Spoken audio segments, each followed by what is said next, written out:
back.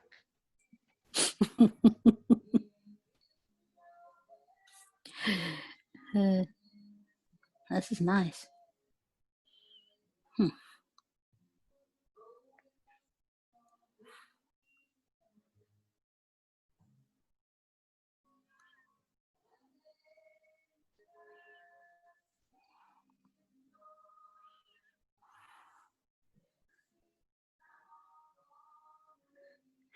Sweat.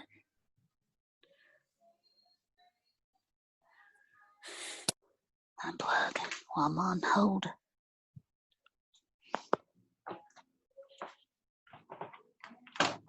See if these are dry.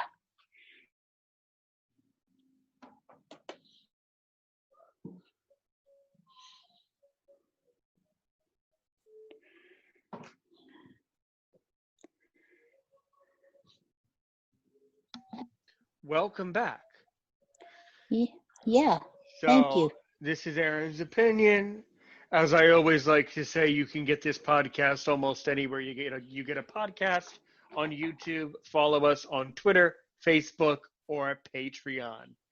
We're speaking to Christina Palmer, who one of the things you like to do is garden.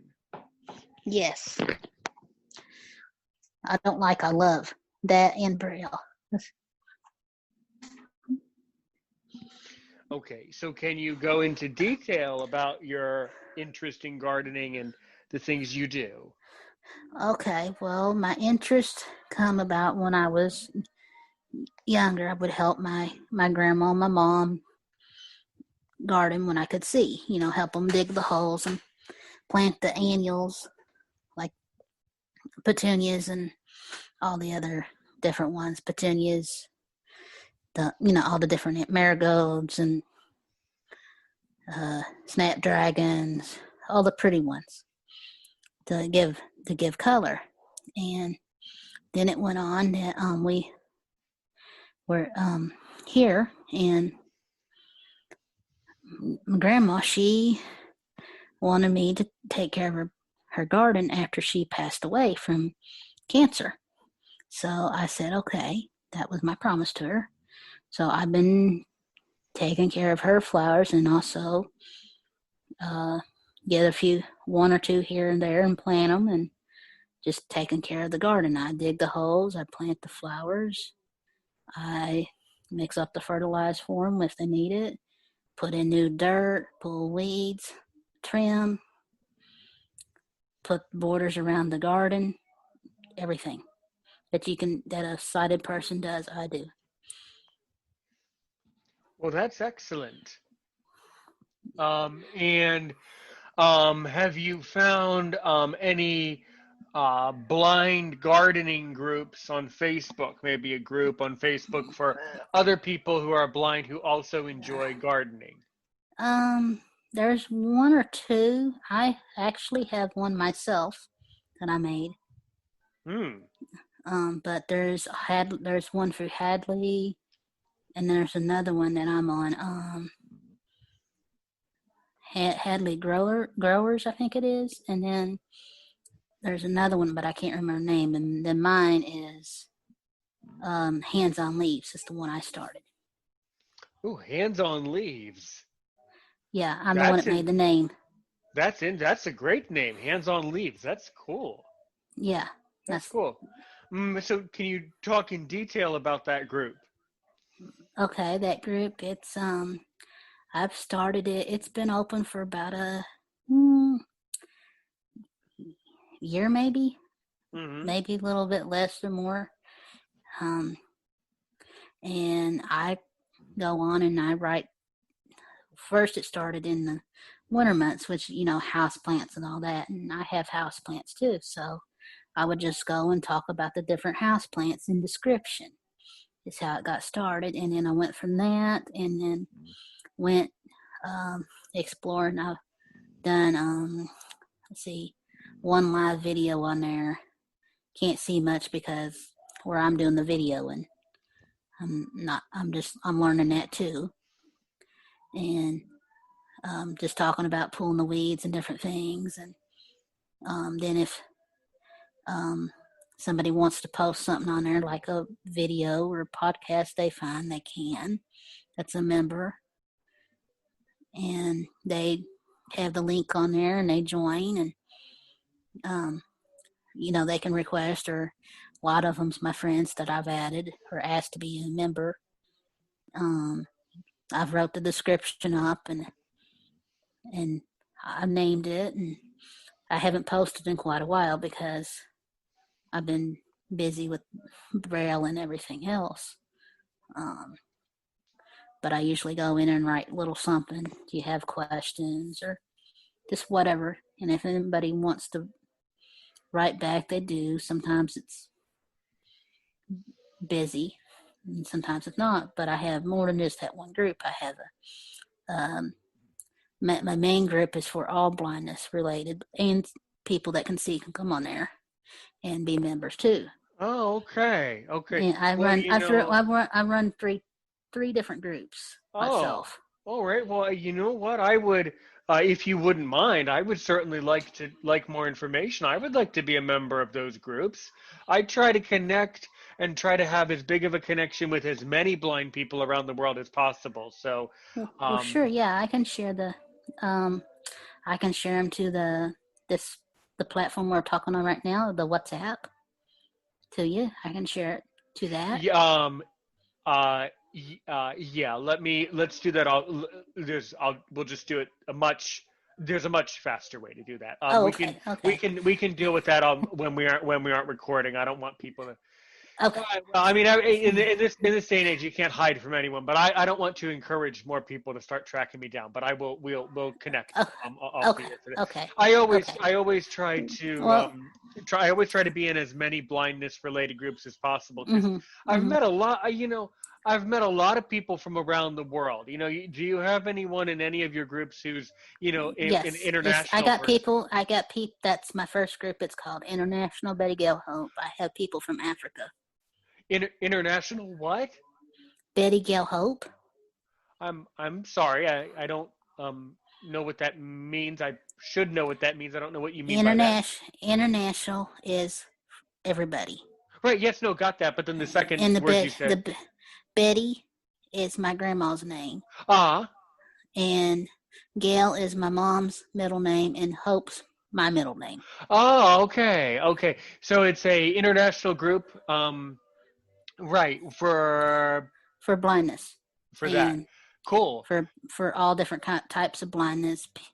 And that I made it where people could come in that don't know from maybe Africa. I have some from Africa. So specifically, what countries in Africa are in this? Africa is a big place. So I got country? some from Nigeria. Mm-hmm. Now the other ones I don't remember, but I got a couple from Nigeria. It's just a couple here and there that people I know that I've talked to personally, because I don't just let anybody into the group, because it's nowadays it's privacy and all that. That's what I'm I really screen the people. That's what I'm afraid of. I really screen the people. And good, you should. Everybody, my friends on my Facebook, I know everybody, and I've talked to everybody at least one time, maybe more. And I got 300 and some people on my Facebook. Yeah, I've got about I think I have around 500 friends. But and that ain't counting all the other platforms I'm on. Right. I really find that with Facebook these days, people are really using that as a network tool more than ever before.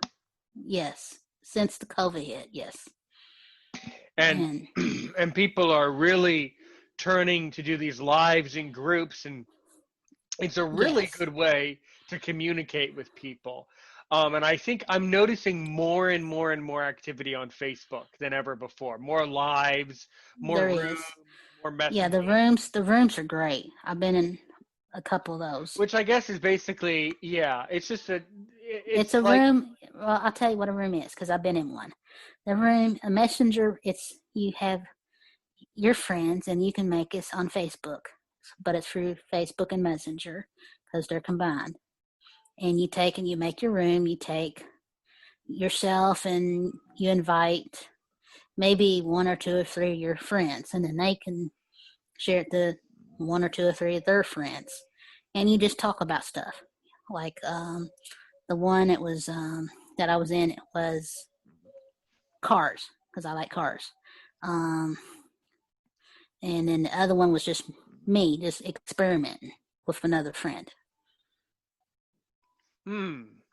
Right. But that's your Facebook Messenger group Right. thing that Exactly. they're always talking about, just to give everybody an example what it's about. Yeah, or then true, and then the other way to do it is to just do a live in a group where you're just a live video and people are Yeah, chatting in the comments. But yeah, it's not a, chatting in the comments. yeah, those are good too. Yeah. That's a little bit harder.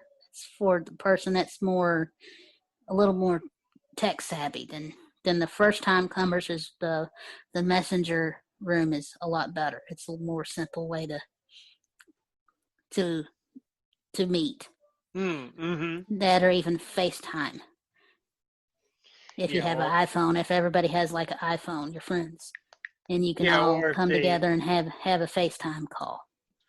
yes, exactly like that. Well, that's wonderful. That's so good. So good. And then I Because have my other group is a technology group too that I run. yeah, I'm gonna be so you're gonna see some requests for me to join all three of these because It's called this, Christina's Keyboard. that's cool. That's I cool. made that name to myself, and Yeah, I made all three names by I think myself. I think it's named after Christina. Yes, it is. And the keyboard is for technology. Yes, that's perfect. Well, the other issue in the remaining time, we have about Yes. 18-ish minutes. The other issue is that you wanted to talk about how to ask questions. Yes, for a blind person, like somebody that can see, um, I know they're very uncomfortable of asking questions to us, and they shouldn't be scared. We're just like you guys. We just can't see, just like the people can see, but we can't. We don't have no vision. We have our canes, and just come up and ask, and we'll try to teach them. We want to. We want them to know how we do things. We want them to learn, and if they ask in a nice way, we don't care one bit to tell them what we know. That's that's how I put it. If they come up and say, "Hey, Christina, how do you use your cane?" And then you know what I would do? I'd put it in her hand and I'd say, "This is how you do it." I'd show them how they use it in their hand. Tell them to close their eyes and put it in their hand and show them how you go back and forth with the cane and have them walk a couple steps. Right. That's Um, that's really good. It's really excellent. Um, I mean, people do ask some pretty silly stuff though, so it yes, they can do. it can be frustrating. Hmm. Yeah, but you got to give, because the people just don't really know. They're not trying to ask you stupid questions or uncomfortable questions. They just don't really know how you do things. Right. Exactly. Good. Good. So, what are some other things that you've noticed about society or some other issues that are really on your mind that you want to talk about? Mm, what with the topic that we're on with the questions? Or any of this? Um, well, I think people that can see should get more involved with people that can't see. I think it should be more integrated, because how are we going to be able to coexist with each other if we don't?